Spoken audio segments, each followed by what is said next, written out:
Well, let me tell something slightly different. We have here in the same description, love in her, in Savitri, was wider than the universe. Love in her is wider than the universe. We have got a deep of compassion, a hushed sanctuary that is what Savitri, a deep of compassion. All karuna is there in her. A hushed sanctuary, shanti. Her inward help unbarred a gate in heaven. When Savitri is giving a help to somebody, it opens a door to the heaven. It will. Love in her was wider than the universe. The whole world could take refuge in a single heart. In a single heart, the whole cosmos could take refuge in that. The whole world could take refuge in a single heart. Now again, the paradox, love in her was wider than the universe. Satyavan and Savitri have met. They have pledged to be together. They have already got married in what is called the Gandharva way. Savitri weaves a garland of flowers and puts it around the neck of Satyavan. They join together. And Savitri bows down in front of Satyavan, offers herself entirely at his feet. Satyavan lifts her up and embraces her in his arms. Satyavan. And then you can imagine now, he said, love in her was wider than the universe.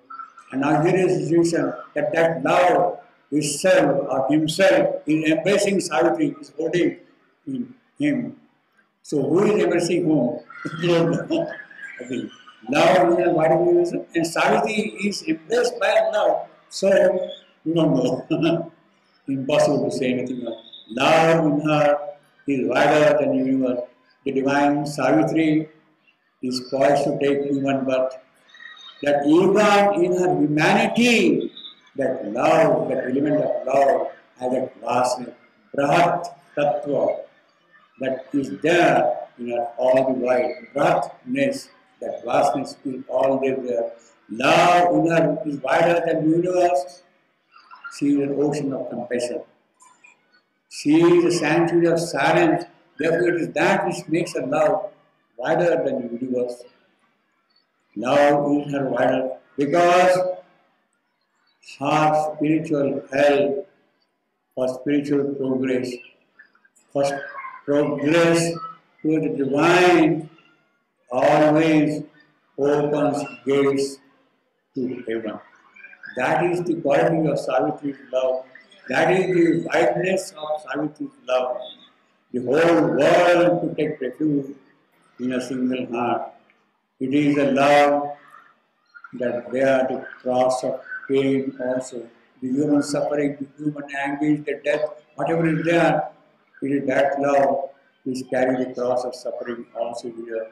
As much as it bears the intensity of joy, both she bears simultaneously. That is what makes it wide. Wideness, vastness, man, it embraces everything. We say good or bad. Yes, because each one has its own divine quality, divine purpose, divine intention behind it, and that intention, that purpose is seized by the love self. Yes, I am pain, I am death for a purpose. In the wideness of love, it has a certain function to do, it has a role to play, therefore, he is also in my embrace. I am not rejecting death, I am not rejecting falsehood, they have a role to play in the whole thing. That is what makes Savitri's love wider than the universe. It is not a love of a transitory kind, of what is called anityam, asukam. This world is anityam, asukam, transient and sorrowful. Anityam, transient, asukam, sorrowful. It is not that at all. Even that becomes a part of her love because that Anityam and Asukam have a role to play in the scheme of greater thing, and that is what makes her love wider than the universe itself. Everything is encompassed. Immortal love, therefore, like a bird, when the love flies in the sky of Savitri, he beats his glorious wing and goes in all the directions of the sky, up, down, left, right, front, back, wherever he wants, flies freely in the direction. He comes winging as he's approaching his homing tree. In the evening, he comes to his homing tree and remains in that nest of warmth and stays there in that love, nest of warmth, nest of love, nest of joy. He comes and stays in that. It is not the nest of pain, it is the nest of joy, of gladness. Nest of pain, that is the phrase from Keats, Hyperion. Nest of pain. He said this word, nest of pain. You see how delicate, how intimate, how sweet that phrase is, nest of pain. We are living in a nest of pain. There is warmth, there is coziness, but it is a nest of pain all the while. But now Savitri has become a nest of gladness for the love to come and live in that nest. Satyavan sees in Savitri's look the future sees what is lying ahead. It is that which Satyavan sees in the books of Savitri. Satyavan had a problem until now. He was already a spiritually accomplished being. He had great spiritual realization on oneness of the Supreme everywhere, in the trees, mountains, flowers, birds, everywhere he saw the Supreme himself, everywhere he is present. He had already that spiritual experience. Satyavan, in the company of these forest sages, he had already acquired that experience, had that personal realization of it. But then he said that, yes, he is present everywhere, but still this matter is not able to disclose that presence to me. My problem is this physical is not showing me the divine presence yet. Everywhere is present, yet he is not visible to me. He is not operating, he is not functioning here. And that is Satyavan's main problem before meeting Savitri. And it was Savitri, look, I sat with sages, I meditated with them, I had great realization, but matter has remained unfulfilled. And therefore, in his courtship speech to Savitri, he makes advances to Savitri and tells Savitri, look, Savitri, this is my problem. But now I see that you have come and you will fill up that lacuna which is there. Matter is devoid of the divine presence for manifestation at this stage. But you have come and things will change. Matter shall reveal the divine which is present even there. And therefore, they are coming together, joining together is for the matter to flower out with all divine elements in it. That is the new manifestation. That is the new creation just to come. Love in her is wider than the universe, and yet he is Satyavan greater than she.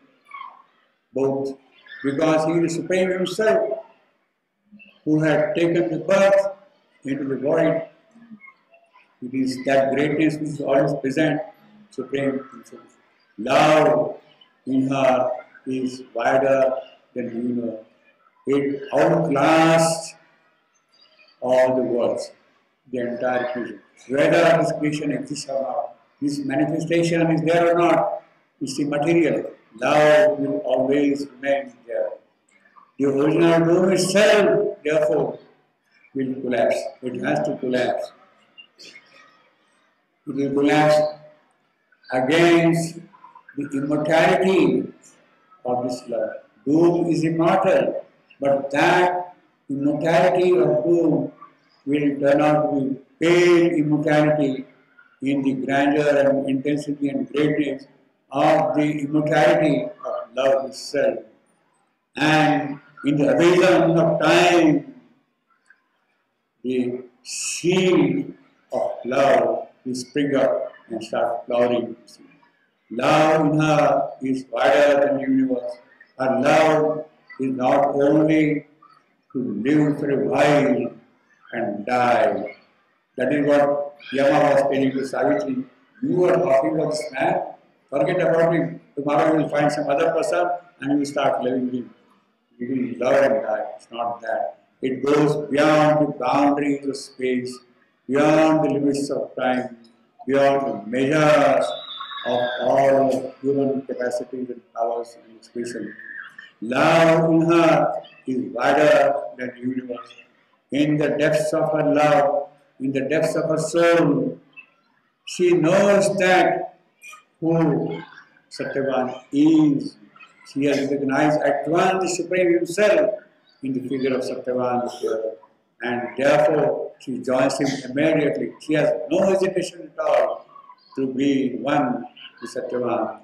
It is love, therefore, which conquers death. It is love conquering death. It is love who is the beautiful slave of God. It is Satyavan who then becomes the slave of Savitri also, and vice versa. It is love that is turbulent in its will and terrible in its intensity. Turbulent in its will and terrible in its intensity.